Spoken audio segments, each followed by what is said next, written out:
Hello everyone, আজকে আমি তোমাদের সাথে এই purple half cut Chris with smoky eyeliner এই মেকআপ লুকটা এক্সপ্লেন করব। তো চলো শুরু করা যাক। তো ফার্স্টে একটা লাইট ল্যাভেন্ডার ট্রানজিশন শেডটা আমার ক্রিজে ব্লেন্ড করে, এরপর ডিপ একটা পার্পল শেডটাকে নিয়ে আমার ক্রিজটাকে আরো ডিফাইন করে নিব এবং ক্রিজটাকে কাট করে লিডে লাইট ল্যাভেন্ডার একটা শিমার অ্যাপ্লাই করে নিব।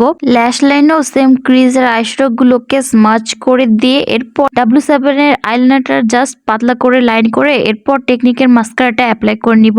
এরপর বেস মেকআপে ফাউন্ডেশনটা অ্যাপ্লাই করে ক্রিম ব্রঞ্জিং করে নিয়েছি। এখন ক্রিম ব্লাশটা অ্যাপ্লাই করব। ক্রিম ব্লাশটা ভালো মতো ব্লেন্ড করে ফেসটাকে ভালো মতো সেট করতে হবে। তো লুজ পাউডার দিয়ে ফেসটাকে ভালো মতো সেট করে চোখের নিচে আমি একটু ডিফারেন্ট করার চেষ্টা করেছি। তো অ্যাবসোলুট নিউ ইয়র্কের হোয়াইট কাজলটা লাগিয়ে নিয়ে ক্রিজের আইশ্যাডো গুলোকে ল্যাশ লাইনে স্মাচ করে দিব। এখন ক্রিম প্রোডাক্ট গুলোকে পাউডার প্রোডাক্ট দিয়ে সেট করে নিব। তো পাউডার ব্রঞ্জারের জন্য আমি W7 এর পাউডার ব্রঞ্জারটা ইউজ করতেছি। ব্রঞ্জারটা দিয়ে আমার ফেস এবং নোজটাকেও কন্ট্রোল করে নিব। এখন ব্লাশের পালা। ব্লাশের জন্য আমি নির্বাণা কালার প্যালেট থেকে ব্লাশ ইউজ করি। এরপর হাইলাইটার দেওয়ার জন্য আমি আই ম্যাজিকের হাইলাইটার ইউজ করেছি। হাইলাইটারটা দেখতে পাচ্ছ কতটা pigmented. So here is my final look. যদি এই লুকটা তোমাদেরকে ভালো লেগে থাকে তাহলে অবশ্যই subscribe to my channel and also follow my other social media accounts.